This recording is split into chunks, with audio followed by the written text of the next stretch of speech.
Songyun from noble lady to maidservant. Lan Xiang first look confirmed Chio. Imagine waking up one morning as the most eligible young lady in the capital, betrothed, adored, untouchable, and by sundown, your family's dead, your name is gone, and you're kneeling on someone else's floor-scrubbing tiles with hands you're not even allowed to let shake.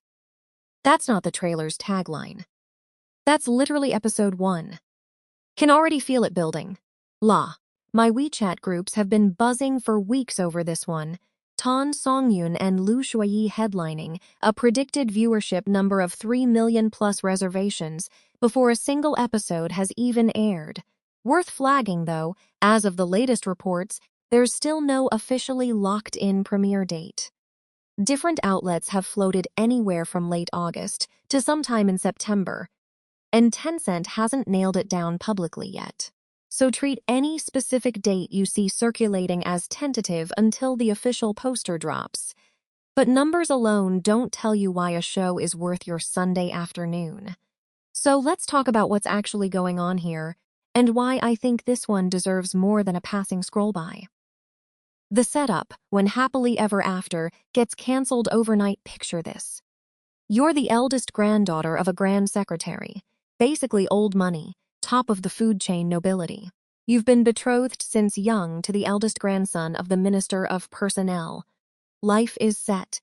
Then one morning, your grandfather is convicted of treason, and by nightfall your entire family is wiped out, and the family you were promised to has already quietly switched allegiances and called off the engagement to save their own skin. That's Xinjialan's story before the show even properly begins. And honestly, that's the part that got me. Not the political conspiracy, not the palace intrigue, but the sheer speed of the betrayal. One night, you're the future lady of a minister's household. The next, you don't even have a name you're allowed to keep. A servant couple who once received kindness from her mother risk everything to save her, using their own recently deceased daughter's identity, Lan Xiang, to smuggle her into hiding.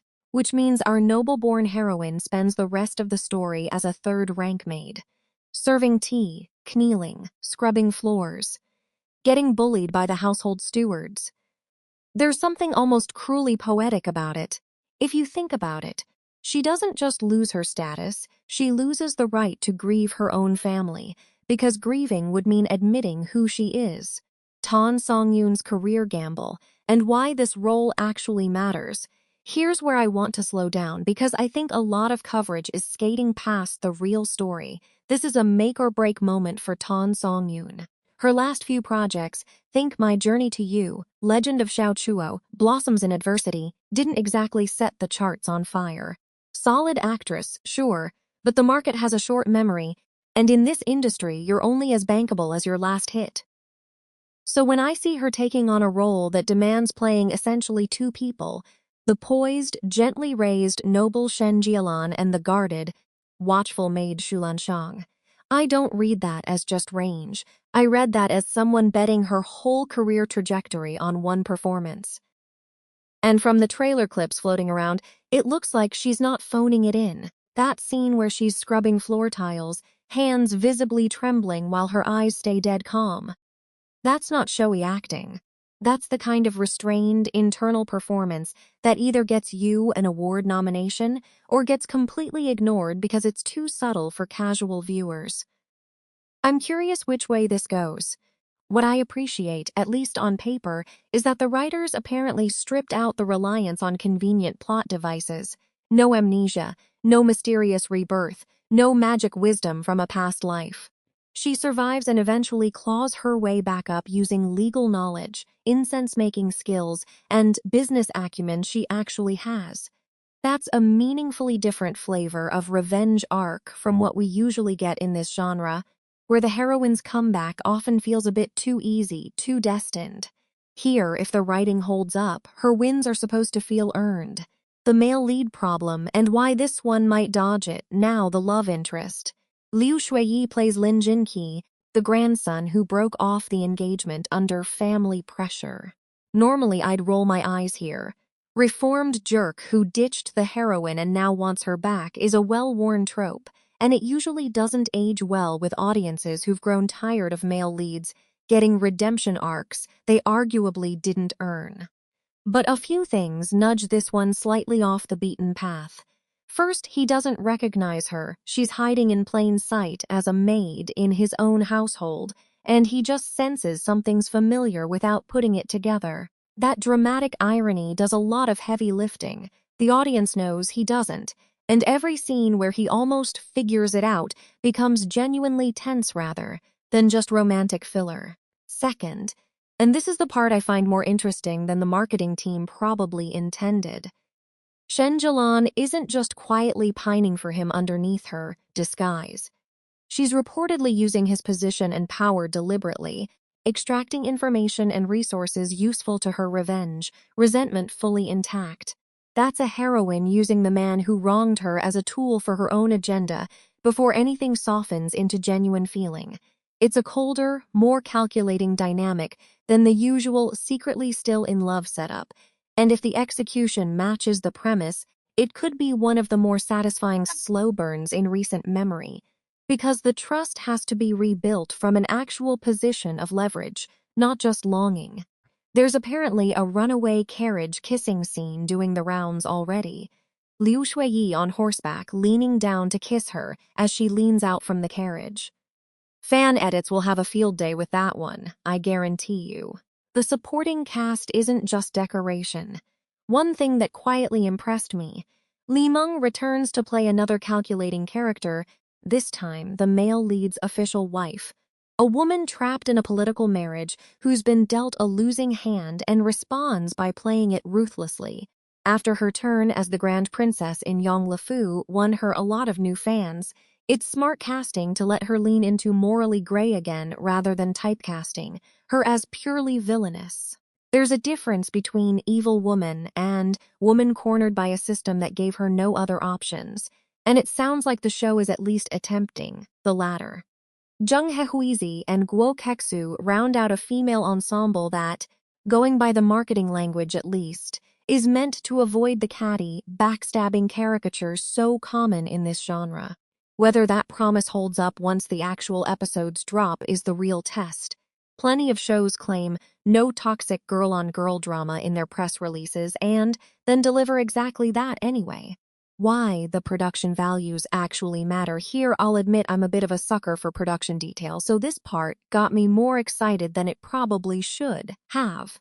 The crew apparently spent 155 days building a 40-mu Ruli 2. 7-hectare recreation of a Ming Dynasty official residence from scratch.